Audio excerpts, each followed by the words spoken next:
La gente me pregunta con frecuencia, ¿por qué predica usted del Antiguo Testamento? Predico del Nuevo Testamento muchas veces, pero también predico del Antiguo Testamento. Una de las cosas que le digo a la gente cuando me hacen esa pregunta es que lo hago porque pocos lo hacen. Cuando se predica del Antiguo Testamento es como si se le estuviera diciendo a la gente relatos que nunca han oído. Piensan que puesto que es antiguo, no es para hoy, pero es solo antiguo en relación al Nuevo. El Nuevo Testamento se entiende solo si se entiende el Antiguo Testamento, y el Antiguo Testamento se vuelve claro cuando se entiende el Nuevo Testamento. Así que la Biblia es una unidad. Hay que enseñarla completa. Soy algo parcial al Antiguo Testamento porque está lleno de relatos. A mí me encantan las narraciones. ¿A cuántos les encantan las narraciones? Uno no se pierde en una narración. Nos quedamos enfocados en el relato. El título de esta serie es La gente pregunta, ¿es este el fin? Y una de las preguntas que me han hecho con frecuencia en los últimos años es, Dr. Jeremiah, ¿qué cosa está sucediendo con Rusia? El presidente ruso, Vladimir Putin, vestido en ropas ordinarias del día, avanzó por el muelle. Pasó a la bamboleante cubierta de un submarino en miniatura. Se embutió dentro de la cápsula de ese submarino. Tenía una burbuja transparente de plástico que se cerró encima de él, y el artefacto descendió a las profundidades del Mar Negro. El propósito de su excursión, según se dijo a la gente, era ver las ruinas de una antigua nave en el fondo del mar. Pero tan pronto como las cámaras submarinas se encendieron, siguieron el descenso por unos 30 metros. Se volvió claro que la arqueología no era el propósito del viaje de Putin. El artefacto se niveló, avanzó a la costa de Crimea en Sebastopol y salió a la superficie cerca de un yate que esperaba, el cual llevó a toda velocidad al presidente ruso al puerto y lo depositó en el terreno de Crimea. Corrían los mediados de agosto del 2015, y en efecto sucedió de esa manera menos de 18 meses después de que Rusia se apoderó de la península de Crimea, arrebatándosela a su nación, Ucrania. Fue una apropiación, como recordarán, que fue aprobada por los votantes de Crimea semanas más tarde. Para el tiempo de la apropiación, Ucrania había expresado sus deseos hacia Occidente con la posibilidad de unirse a la Unión Europea. Para prevenir esto, las ambiciones de Putin de volver a unir al bloque soviético se apoderaron de su vida. No solo se anexó Crimea, sino que también infiltró al oriente de Ucrania con soldados rusos en uniformes sin distintivos. Su propósito era agitar el caos en Ucrania, que ya estaba agitada por el conflicto político. Putin siempre ha tenido una meta suprema en la política exterior, la formación de una Unión Euroasiática, para que actúe como contrapeso a la Unión Europea. Alguien me dijo que es como una osa madre que ha sido privada de sus cachorros y quiere recuperarlos. Él quiere volver a instituir la Unión Soviética tal como era antes de la Guerra Fría. Bien, por mucho que nos gustaría pensar que sus acciones están bien y que lo que está sucediendo con él en el Medio Oriente está bien, tal vez debamos retroceder y hacernos esta pregunta. ¿Tiene la Biblia algo para decir al respecto? ¿Cuál debería ser nuestra actitud en cuanto a lo que está pasando ahora y cuál es la meta última de Vladimir Putin y la nación rusa? Aunque usted no lo crea, hace 2500 años, Ezequiel predijo la gran agresión rusa, como se puede leer en el libro de Ezequiel en el Antiguo Testamento. Casi podría asegurar que usted no leyó de ese libro en sus momentos devocionales hoy. El profeta Ezequiel en el Antiguo Testamento. En los capítulos 38 y 39 de este libro hay una descripción de la invasión de Rusia al territorio de la nación de Israel. Es la profecía más detallada de toda la Biblia respecto a la guerra y es muy confusa si no se toma asiento y se dedica un momento para figurárselo. Al abrir la Biblia en el libro de Ezequiel, en el capítulo 38, lo primero que notan es una larga lista de naciones. En realidad hay 10 nombres en la lista, casi todos ellos son nombres de naciones. Voy a leérselos y tal vez les suene como galimatías, pero presten atención.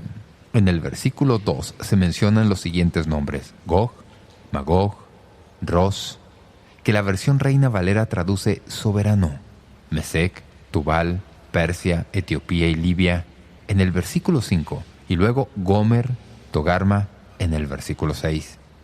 Pero ustedes no hallarán el nombre de Rusia en esta lista, o por lo menos parece que no está ahí. Y no hallarán el nombre de Rusia en ninguna parte en la Biblia, deletreado como nosotros conocemos el nombre. Pero si observan con atención la lista, verán la palabra Ros, que es como se deletrea en el hebreo. En el hebreo, esta palabra, Ros, significa soberano, pero también es un nombre propio. Es la palabra más importante en la lista y en muchos aspectos, porque es una versión abreviada de la palabra Rusia. El argumento del idioma. El argumento lingüístico es como sigue. En el estudio de cómo las palabras antiguas llegaron al idioma moderno, es muy común que las consonantes sigan siendo las mismas y las vocales se cambien. Así que si se toma Ros y se cambia la vocal a una U, ahora se tiene Rus. Esta es la palabra básica detrás de la palabra Rusia.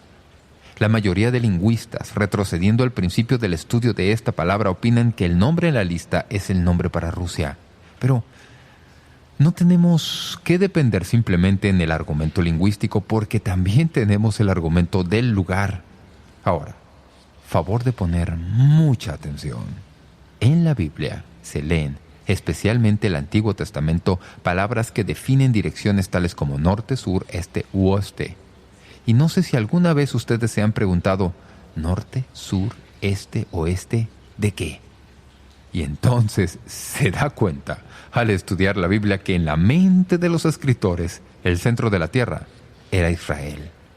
De hecho, Ezequiel 5:5 dice, «Así ha dicho Jehová el Señor, esta es Jerusalén, la puse en medio de las naciones y de las tierras alrededor de ella». Y la palabra que se traduce en medio es la palabra que también significa ombligo. Jerusalén es el ombligo del mundo. Tal como el ombligo está en el centro del cuerpo humano, así la tierra de Israel es el ombligo del mundo, situado en el centro del mundo, y Jerusalén es el centro de la tierra, y el santuario en el centro de Jerusalén, y el lugar altísimo en el centro del santuario, y el arca en el centro del lugar altísimo, y el cimiento de piedra ante el lugar santo. Todo llega a este lugar central. Así que siempre que un escritor judío escribe en cuanto a direcciones y dice «norte», ¿qué significa? ¿Norte en cuanto a qué? Israel. ¿Sur? El sur de Israel. Ahora, eso es realmente importante, porque si pasan al libro de Daniel, leerán de un personaje llamado el Rey del Norte. Así que, si es el Rey del Norte, ¿qué significa eso? Es el rey al norte de Israel.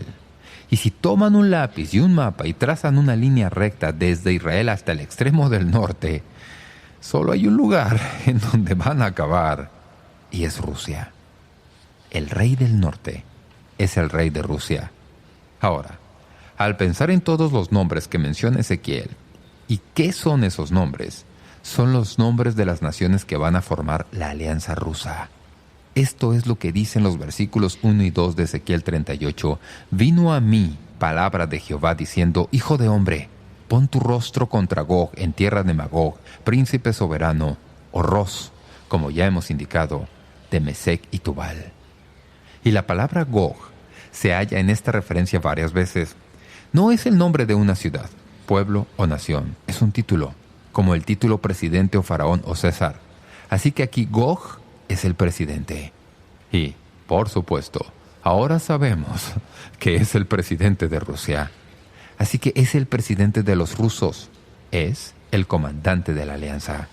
Y entonces tenemos una lista de algunos países que vienen con Rusia para esta marcha que vamos a describir en unos cuantos momentos. La palabra Magog, y no sé si esa palabra exista aparte de la Biblia.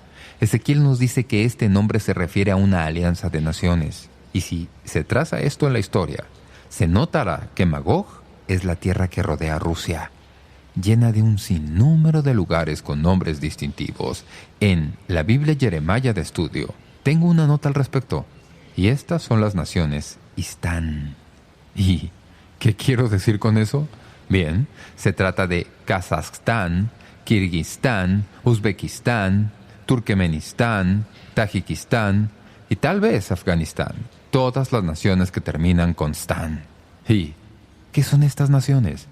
Todas ellas son naciones que en un tiempo fueron parte de la Unión Soviética. En los tiempos del fin, la Biblia dice en Ezequiel que el rey de Rusia va a reunir esta alianza y estas naciones van a respaldar a Rusia en su conquista militar.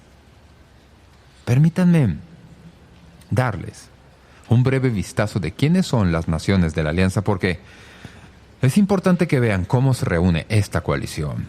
Esto es lo que dice la Biblia que va a suceder. Los primeros dos nombres, Mesec y Tubal, algunos piensan que tienen referencia a Rusia, pero esos son dos nombres, probablemente en Turquía moderna. Y luego en la lista aparece Persia. Ahora, todos sabemos lo que es eso, o por lo menos deberíamos saberlo. Persia y sus derivados aparecen como 36 veces en el Antiguo Testamento. Persia va a participar con Rusia en su ataque contra Israel. En marzo de 1935, Persia cambió su nombre a Irán. Y luego en 1979 lo cambió de nuevo para República Islámica de Irán. Irán y Rusia serán las fuerzas a la cabeza del esfuerzo de borrar del mapa a Israel. ¿Han oído esa frase antes? Nuestro objetivo es borrar a Israel del mapa.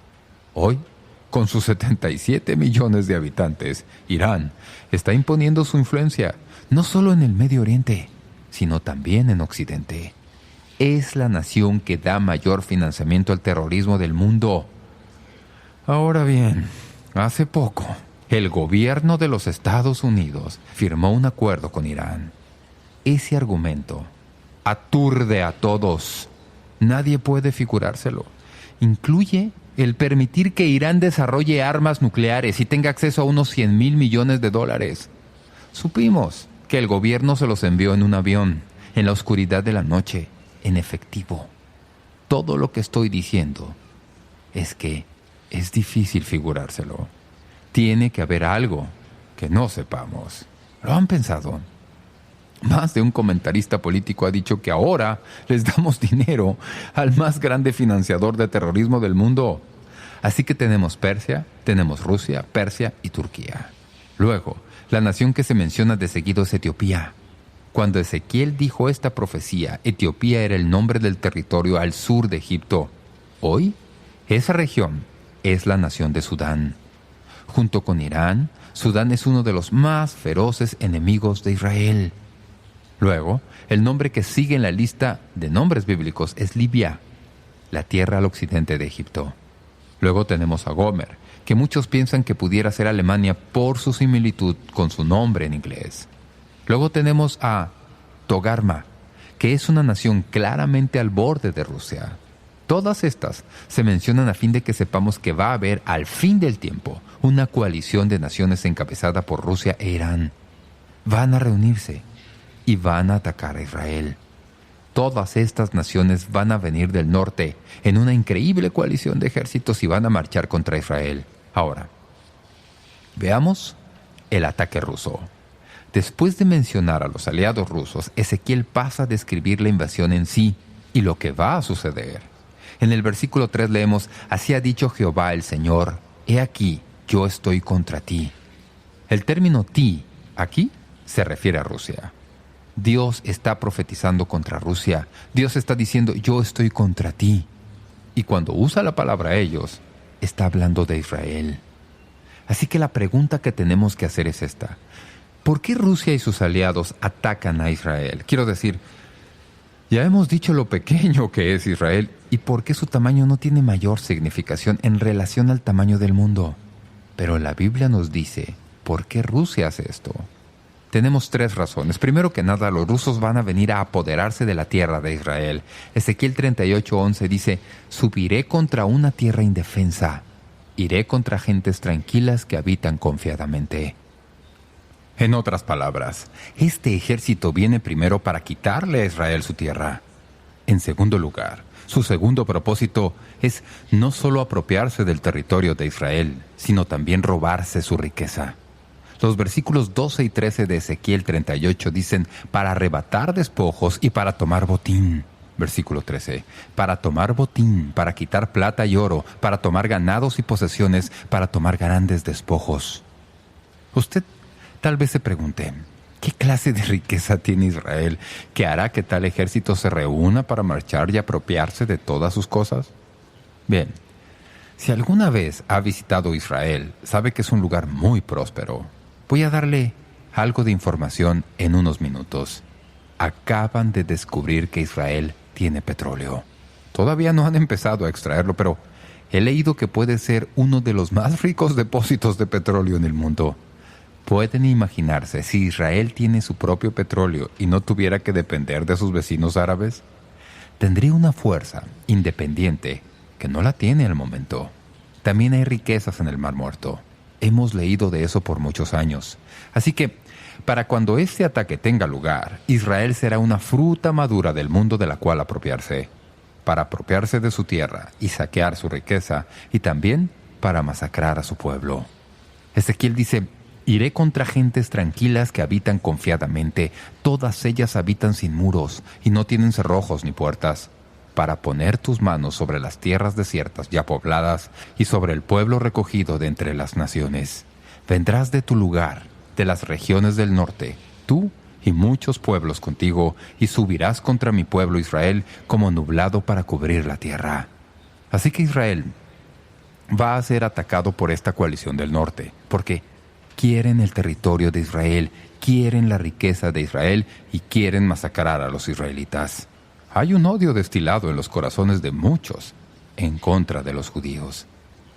En cierta ocasión, prediqué en una concentración que llamamos Cristianos Unidos por Israel. Me acompañaron 4 rabinos. Fue maravilloso. Estos individuos realmente son gente estudiada. Cuando terminé de hablar, y nunca olvidaré esto, uno de ellos se me acercó, me dio un fuerte abrazo y me dijo, «Testifico en mi espíritu que tú eres uno de nosotros». Uno puede testificar en su espíritu que alguien está con uno. ¿Cuántos saben que se puede testificar en el espíritu que alguien no está con uno? Y si usted recorre esta cultura, hallará muchos hombres y mujeres que son antisemitas y detestan a los judíos. Y si se les pregunta por qué, ni siquiera pueden dar una razón. Simplemente tienen un odio inherente contra los judíos. Así que esta coalición de ejército va a reunirse. Marcharán desde el norte y contra Israel, esta diminuta nación, con el propósito de aniquilarlos, a fin de que nunca más se les vuelva a mencionar en la historia. Y luego, tenemos que preguntarnos, ¿dónde tendrá lugar la invasión rusa? Ezequiel 38:8 dice, «Al cabo de años vendrás a la tierra salvada de la espada, recogida de muchos pueblos, a los montes de Israel». Esta declaración definitivamente dice que se trata de Israel, ahora reunido de nuevo en su propio territorio, traído de regreso y recogido en las montañas. Por lo menos 5 veces en Ezequiel 38, el profeta afirma que Israel es el blanco de los ejércitos de la coalición rusa. Este hecho hace la profecía de Ezequiel algo asombroso porque Israel es una de las naciones más pequeñas de la tierra. Quiero decir, es como la 10ª parte del tamaño de California. Es aproximadamente del tamaño de nuestro 5º estado más pequeño, Nueva Jersey. Escuchen, Rusia es 785 veces más grande que Israel. Israel mide apenas como 400 kilómetros en su punto más largo, como 120 en su punto más ancho y apenas 15 kilómetros en su punto más angosto. Cuando volaba sobre Israel en un helicóptero en cierta ocasión, volamos sobre un lugar en donde se puede ver ambas fronteras de la nación, apenas desde 400 metros en el aire. Y sin embargo ahí está, Israel, el centro de una de las guerras globales finales del mundo, el blanco de una coalición gigantesca encabezada por una superpotencia mundial. Vaya. Ahora, la pregunta es, ¿cuándo tendrá lugar la invasión rusa? Ezequiel nos dice 3 cosas que deben tener lugar antes de que Israel pueda ser atacada por los poderes rusos del norte. Primero que nada, Israel debe estar presente en su tierra. No se puede atacar una nación que no existe. Y por más de 2000 años, Israel no había estado en su tierra. Israel ha estado esparcido por todo el mundo, en la diáspora, en las naciones del mundo, en las naciones gentiles, viviendo algunos aquí y otros allá. Pero, ¿cuántos saben que en 1948 eso cambió? E Israel está de nuevo en su tierra. Hoy, Israel es una nación que crece. Israel es de nuevo una nación. Así que el primer requisito previo para la invasión rusa ya se ha cumplido. Israel está en su territorio. Obviamente, esta profecía no se podía haber cumplido antes de 1948, pero ahora uno de estos requisitos ya se ha cumplido.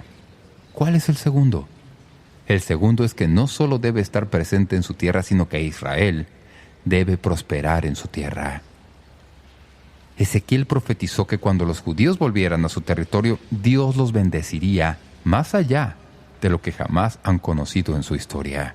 Escuchen el versículo 11 del capítulo 36 de Ezequiel. «Multiplicaré sobre vosotros hombres y ganado, y serán multiplicados y crecerán, y os haré morar como solíais antiguamente». Y ahora escuchen esto. «Y os haré mayor bien que en vuestros principios, y sabréis que yo soy Jehová». Así que, permítame preguntarles, ¿ha hecho Dios eso? ¿Está Israel en una situación mejor que nunca? Me aturdieron unas cuantas estadísticas que leí, así que permítanme decirles algo de lo que he aprendido respecto a lo que tiene lugar en esta nación en estos momentos. Estos son algunos ejemplos.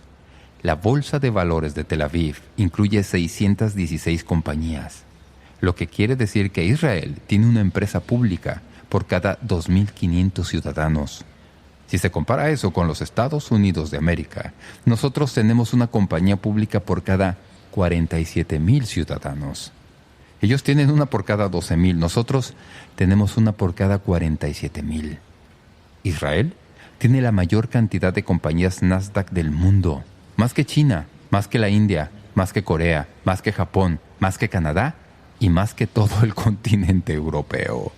La economía de Israel está catalogada como la tercera más innovadora del mundo, detrás de Finlandia y Suiza, y por delante de Japón y los Estados Unidos. Siendo una nación de apenas unos cuantos millones de personas, Israel genera alrededor de 500 empresas nuevas cada año, más que todo otro país del mundo excepto los Estados Unidos de América. En comparación, el continente europeo, con una población de unos 700 millones de personas, da inicio apenas a unas 500 o 700 compañías cada año. Israel produce 500. Es un centro de innovación, es un centro empresarial. Cuando uno visita el país, percibe que están en el filo cortante de las cosas que se hacen, especialmente en asuntos del ciberespacio y todas las cosas que en realidad están en el filo cortante actual. ¿Saben dónde está sucediendo todo eso? Está sucediendo en Nueva York, pero también está sucediendo en Israel. Cuando usted visita esa nación, nota que están en el filo cortante todo el tiempo de las cosas nuevas y maravillosas que están sucediendo en nuestro mundo actual. No solo eso, sino que Israel tiene 17 multimillonarios y más de 88,000 millonarios. De las 500 personas más ricas del mundo, 9 están en Israel y de los 50 multimillonarios, 10 son judíos. Así que, permítame plantear de nuevo la pregunta. ¿Está Israel próspero en su tierra? Pienso que ya hemos demostrado eso. Israel está presente en su tierra y es próspero en su tierra. 2 de las 3. Pero, recuerden, no puede ser atacado mientras no sucedan 3 cosas, de acuerdo a Ezequiel. Y la tercera es que Israel debe estar en paz en su tierra. Ahora bien, usted sacude su cabeza. Excelente. Usted está prestando atención. Acabo de regresar de una de las giras por Israel y le aseguro que no es una tierra de paz. Por donde quiera que se vea, se ven personas con ametralladoras sobre el hombro. Cuando usted va a los centros comerciales, para entrar a muchos de ellos, uno tiene que pasar por un detector de metales. Están en alerta en todo momento. Saben que en cualquier momento pueden ser atacados por sus vecinos. Ezequiel dice, subiré contra una tierra indefensa. Iré contra gentes tranquilas que habitan confiadamente. Todas ellas habitan sin muros y no tienen cerrojos ni puertas. Ahora bien, eso describe una nación de Israel muy diferente de la que conocemos hoy. Mi esposa y yo hemos viajado por toda Europa. Y una de las cosas que notamos es que muchas de las antiguas ciudades tienen secciones de las murallas que solían rodear la ciudad. En su momento las derrumbaron. En otras ocasiones las han reconstruido, y al viajar por muchos lugares en Europa se ve que hubo un tiempo, si una ciudad prosperaba, lo primero que hacía era construir una muralla para protegerla. Y la Biblia dice que Israel, en un momento en el futuro, va a ser una ciudad. ¿Qué dicen las Escrituras? Sin muros. Eso quiere decir que Israel estará sin armas. Israel vivirá en paz. Permítanme decirles por qué.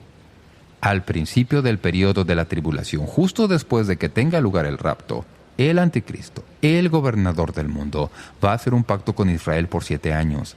Va a decirles, no se preocupen por protegerse. Yo voy a usar los ejércitos del mundo para protegerlos. Pueden estar seguros y pueden adorar en su templo y pueden continuar con sus sacrificios. E Israel lo cree y se desarma. Y dedican toda su energía, en lugar de dedicarla a cosas militares, la dedican para acumular más riqueza y ser más prósperos. Así que, en ese momento en particular, durante el periodo de la tribulación, Israel será una nación en paz, sin muros y fruta madura lista para ser arrancada del árbol por la coalición que viene del norte. Ahora, ¿captan el cuadro? Israel está en su tierra, prospera en su tierra, está en paz en su tierra. El escenario está preparado para la guerra. Eso plantea la pregunta, por supuesto, de si va a suceder este año o el próximo. Bien, no podemos decirlo porque ese pacto con Israel todavía no ha sido hecho. No va a suceder en el futuro inmediato, pero en algún momento, tal vez más pronto de lo que pensamos, un ejército marchará contra Israel cuando Israel esté presente en su tierra, cuando Israel prospere en su tierra y cuando Israel esté en paz en su tierra. Ahora tenemos las razones, tenemos el lugar en donde y tenemos el tiempo. Hablaremos ahora de lo que va a suceder, porque Ezequiel nos da en un relato, golpe por golpe, lo que va a suceder. La aniquilación rusa. No sé si algún momento hayan estudiado la historia de Israel, pero permítanme decirles lo que sé. Israel siempre es el menos favorito. Siempre están en minoría, superados. Hablamos un poco de eso en una de las lecciones anteriores cuando mencionamos la Guerra de los 6 días. En esta batalla en particular, Israel estará tan grotescamente en minoría que no habrá absolutamente manera humana para que sobreviva. Esta es la descripción que da Ezequiel del avance de la coalición. Ezequiel 38:15. Vendrás de tu lugar, de las regiones del norte, tú y muchos pueblos contigo, todos ellos a caballo, gran multitud y poderoso ejército, y subirás contra mi pueblo Israel como nublado para cubrir la tierra. Cuando leí eso, pensé que lo nublado se referiría a nutridos ataques aéreos, pero dudo muy seriamente que eso sea lo que quiere decir. Simplemente quiere decir que habrá tantas personas que marcharán contra Israel de todos lados que será como si una nube los cubriera. No habrá espacio en Israel en donde no estén en peligro. Una nube cubre la tierra con su sombra y así los ejércitos de la Alianza Rusa cubrirán el territorio de Israel. Y lo que sucede luego es uno de los relatos más impresionantes de la Biblia. ¿A cuántos les encantan los relatos cuando Dios rescata a su pueblo de su desdicha? ¿Por qué nos gusta eso? Porque esperamos que Él nos rescate de nuestra desdicha. Ahora bien, sabemos que siempre que Dios interviene en la ecuación, todo cambia. Allá en mi juventud solíamos decir, tú y Dios son mayoría. Lo creo. Cuando se tiene a Dios del lado de uno y Dios está con uno y por uno, no importa cuáles sean las probabilidades, va a haber una demostración de lo que sucede cuando Dios lucha por nosotros. Recuerden que Israel ni siquiera tiene armas. Israel está en paz. Israel no espera nada. Israel está sentado bajo su higuera y disfrutando de su abundancia. Y aquí tenemos a estos ejércitos que marchan contra ellos. Lo que sucede es esto. En aquel tiempo, cuando venga Gog contra la tierra de Israel, dijo Jehová el Señor, subirá mi ira y mi enojo, porque he hablado en mi cielo y en el fuego de mi ira. Dios Usará las tendencias perversas de las naciones aliadas, su codicia, su odio, su sed de sangre, para aguijonearlas para que ataquen a Israel a fin de ejecutar su castigo contra ellas por su larga historia de oposición humana contra los judíos. El castigo caerá en una serie de desastres incluso más espectaculares y catastróficos que las plagas que cayeron sobre Egipto antiguo. Ezequiel describe 4 calamidades que caerán sobre este ejército. Ahora, observen. Aquí tenemos a Israel, un grupo pequeño sin protección, y acá tenemos a un ejército gigantesco. Este ejército gigantesco los ha rodeado y están a punto de atacar. Aquí interviene Dios. En primer lugar, habrá una convulsión monumental. Ezequiel 38 dice que en aquel tiempo habrá gran temblor sobre la tierra de Israel, que los peces del mar, las aves del cielo, las bestias del campo y toda serpiente que se arrastra sobre la tierra y todos los hombres que están sobre la faz de la tierra temblarán ante mi presencia, y se desmoronarán los montes y los vallados caerán y todo muro caerá a tierra.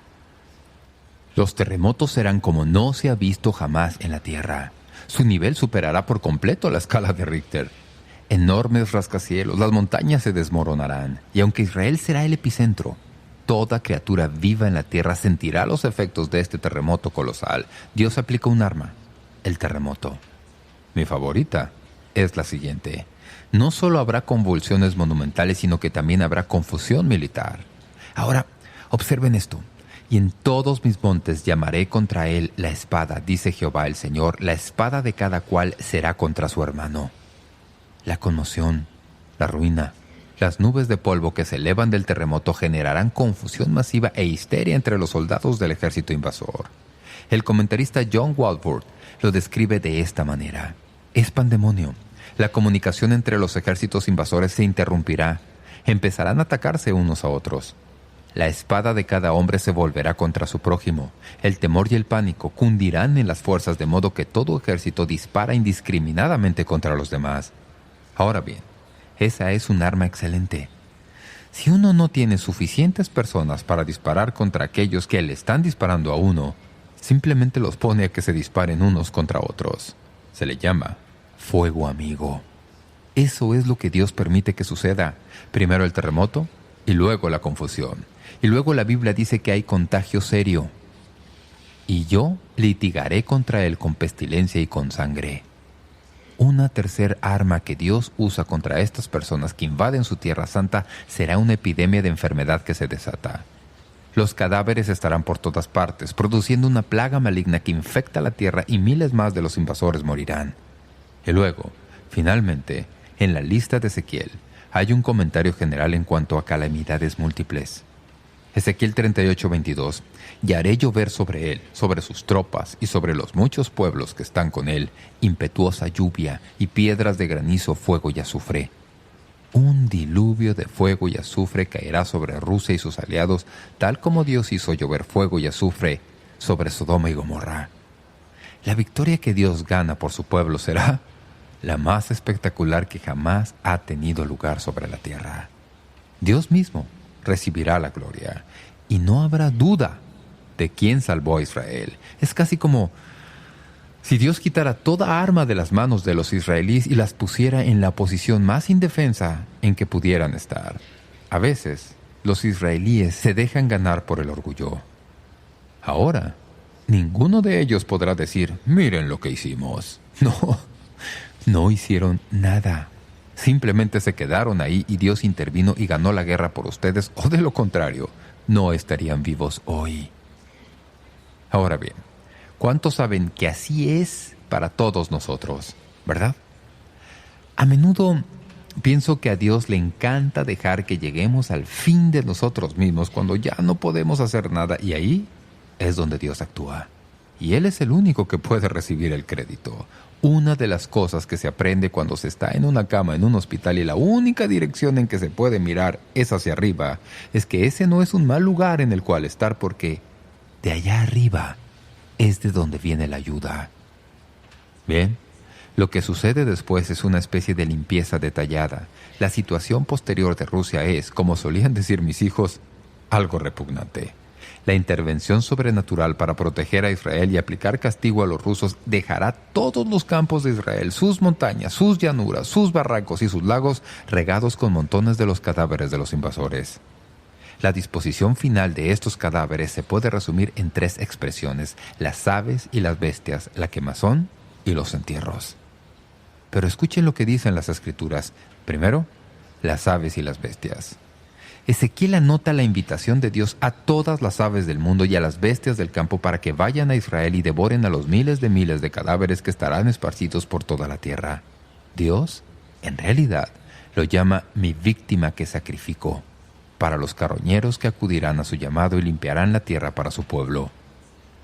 ¿Piensan que estoy inventándome eso? Esto es lo que dice Ezequiel 39:17. Dios está hablándoles a las aves del mundo. Juntaos y venid. Reuníos de todas partes a mi víctima que sacrifico para vosotros, un sacrificio grande sobre los montes de Israel, y comeréis carne y beberéis sangre. Comeréis carne de fuertes y beberéis sangre de príncipes de la tierra, y os saciaréis sobre mi mesa, de caballos y de jinetes fuertes y de todos los hombres de guerra, dice Jehová el Señor.